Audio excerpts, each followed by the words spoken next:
YCP సర్కారును గద్దెదించాలి, ప్రభుత్వ వ్యతిరేక ఓటును చీల్చొద్దు. ఇదే నినాదం లక్ష్యంతో బీజేపీ, టీడీపీ, జనసేన మధ్య పొత్తు పొడిచింది.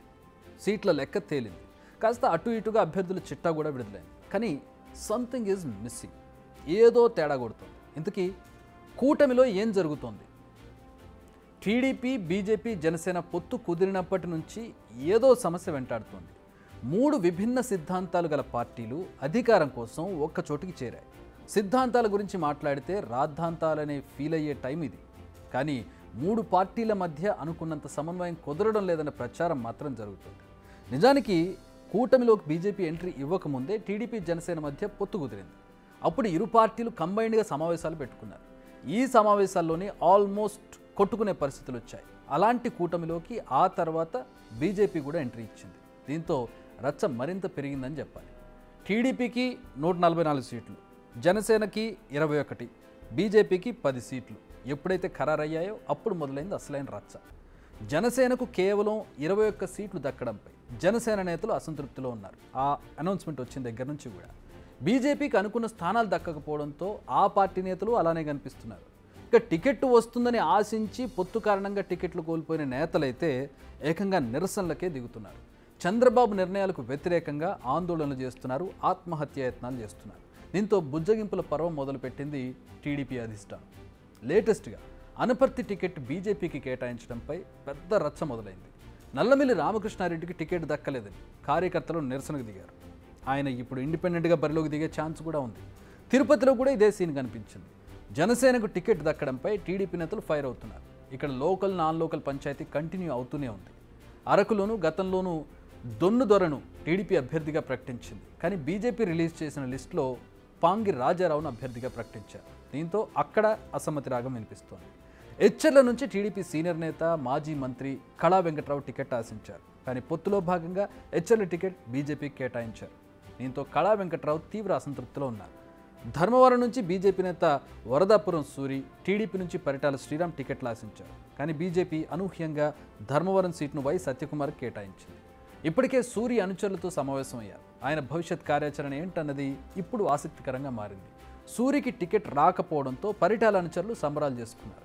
విజయవాడ వెస్ట్ సీటు విషయానికి వద్దాం. అక్కడ పోతిన మహేష్ ఆ సీట్ను ఆశించారు. బీజేపీ లిస్టుతో ఆయనకు షాక్ తగిలింది. విజయవాడ వెస్ట్ నుంచి సుజనా చౌదరిని అభ్యర్థిగా ప్రకటించింది బీజేపీ. ఇప్పటికే ఆయనకు టికెట్ దక్కాలని పోరాటాలు చేస్తున్నారు. మరిప్పుడు బీజేపీ అభ్యర్థికి ఏ మేర సాయం చేస్తారన్నది అక్కడ క్వశ్చన్ మార్క్. ఇక బద్వేల్ విషయానికి వద్దాం. అక్కడ ఆందోళన కొనసాగుతుంది. 3 రోజుల క్రితం టీడీపీని వదిలి బీజేపీ కండువా కప్పుకున్న రోషన్ను అభ్యర్థిగా ఖరారు చేసింది బీజేపీ. ఈ డెసిషన్తో టికెట్ ఎక్స్పెక్ట్ చేసిన వనతాల సురేష్ వర్గం డైజెస్ట్ చేసుకోవడం లేదు. ఇప్పటికే నిరసన గళమెత్తారు. ఇక పిఠాపురంలో అయితే పరిస్థితి పీక్స్కి చేరింది. జనసేనాని పిఠాపురం నుంచి బరిలోకి దిగుతారని తెలియగానే అక్కడి టీడీపీ నేతలు బీభత్సం సృష్టించారు.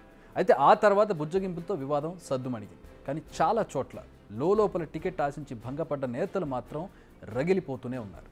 ఇప్పటికే జనసేన ఓట్లు టీడీపీకి ఎంత మేర పడతాయో అన్నది ఓ అనుమానంగా ఉంటే, ఇప్పుడు అసంతృప్తులు ఎంత మేర సాయం చేస్తారన్నది మరో డౌట్. ఇవన్నీ ఒకవైపు అయితే ఎన్నికల ప్రచారంలో 3 పార్టీల జెండాలు కనిపించడం లేదు. ఇప్పుడు ఇదో టెన్షన్ పట్టుకుంది కూటమి నేతలకు. నిజానికి పొత్తు కుదిరినప్పటి నుంచి అగ్రనేతలు చేతులు కలుపుతున్నా రెండో స్థాయి నేతలు అంటే ద్వితీయ శ్రేణి నేతల మధ్య అంత సఖ్యత లేదని కనబడుతోంది. ఎందుకంటే అప్పటి వరకు పార్టీలు వేరు, వాళ్ళ పోరాటాలు వేరు. దీంతో నేతలు కలిసినంత ఈజీగా క్యాడర్లు కలిసే అవకాశం ఉండదు. అధినేతలు ఆరాటపడుతున్నా క్షేత్రస్థాయిలో కత్తులు దూసుకుంటున్నారు నేతలు. క్యాడర్ మనసులు కలవడం లేదు. దీంతో చాలా ప్రాంతాల్లో పొత్తు పొసగడం లేదని కనపడుతోంది. పొత్తులో భాగంగా సీట్ల పంపకం కూటమికి కొంత తలనొప్పి తెచ్చిపెట్టింది. సీట్లు దక్కని వారంతా ఓపెన్గానే అసంతృప్తిని వెళ్ళగక్కుతున్నారు. ప్రత్యేక సమావేశాలు, వర్క్షాప్లు నిర్వహించినా అంత ఫలితం ఉండడం లేదు. ఉమ్మడిగా ప్రచారానికి వెళ్ళడం లేదు. చంద్రబాబు ప్రచారం నిర్వహిస్తే పచ్చ జెండాలే కనిపిస్తున్నాయి. పవన్ ప్రచారానికి వెళ్తే గ్లాసు బొమ్మలు, ఆ జెండాలే దర్శనమిస్తున్నాయి. అంతేగాని ఉమ్మడి జెండాలు కనిపిస్తున్న సీన్లు తక్కువగా ఉన్నాయి. ఇక బీజేపీ పరిస్థితి మరోలా ఉంది. అంతర్గత కుమ్ములాటలతోనే ఆ పార్టీ సతమతమవుతోంది. ఇప్పటికే సీనియర్లు ముఖం చాటేస్తున్నారు. చాలామంది టికెట్లు రాలేదు. దక్కిన 10 అసెంబ్లీ, 6 పార్లమెంట్ స్థానాల్లో ఎన్నింటి గెలుస్తారో వాళ్ళకి ఓ అంచనా లేని పరిస్థితి. పొత్తులు కుదుర్చుకున్నప్పుడు ఇలాంటి అసంతృప్తులు సహజమే. ఇది మనం చెప్పుకోవచ్చు. ఇది అన్ని పార్టీల పెద్దలు కూడా చెబుతూ ఉంటారు. కానీ వాస్తవ పరిస్థితులు మాత్రం కాస్త డిఫరెంట్గానే ఉన్నాయి. 21 సీట్లు మాత్రమే దక్కడంపై జనసేన నేతలు, అసలు టీడీపీతో పొత్తే ఇష్టం లేని కమలనాథులు, ఇలా రకరకాలుగా కూటమి కంగాళిగా కనిపిస్తోంది. మరి ఎన్నికల నాటికి ఏపీ రాజకీయం ఎలా ఉంటుంది అంటే ఎన్నికల నాటికి ఇంకా సమయం ఉంది, ఈలోపు ఈ అసంతృప్తి జ్వాలలు చల్లారొచ్చు, ఎన్నికల వేడి మొదలైంది అంటే అందరూ కలిసి పనిచేయొచ్చు అనే ఒక ఆశాభావ దృక్పథాన్ని మూడు పార్టీలు ఎక్స్పెక్ట్ చేస్తున్నప్పటికీ అది ఎంతవరకు వర్కౌట్ అవుతుందనేది వేచి చూడాలి.